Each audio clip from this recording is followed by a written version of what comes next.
Касатки окружили белую медведицу и ее детеныша на маленькой льдине. Казалось, у них не было ни единого шанса. Огромные хищники уже начали раскачивать лед. Ледяная вода захлестывала края, и еще несколько минут, и мать с детенышем могли оказаться в смертельной ловушке. Казалось, их гибель неизбежна, но то, что медведица сделала дальше, поразило даже опытных исследователей.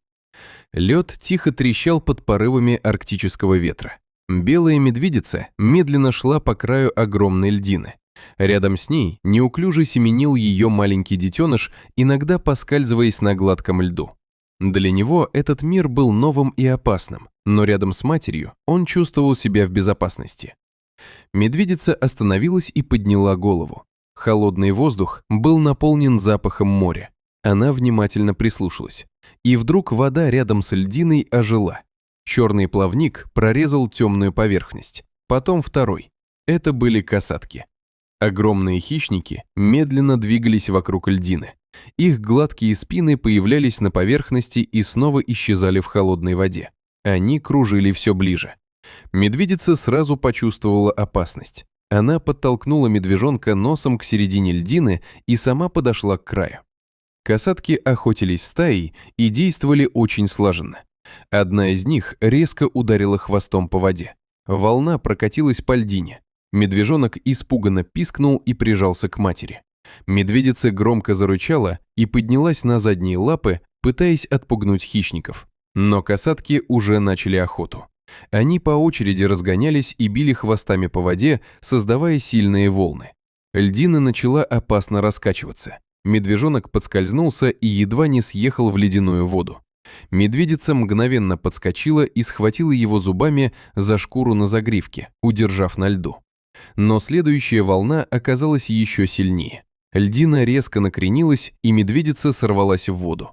Ледяное море сомкнулось вокруг нее. В воде сразу появились темные силуэты касаток. Они начали быстро кружить рядом. У медведицы почти не было шансов. Но она отчаянно рванулась к льдине. Огромная касатка пронеслась совсем рядом, и волна снова перевернула лед.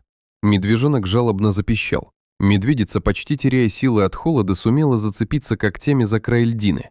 Несколько секунд она боролась с водой и волнами. И, наконец, выбралась обратно.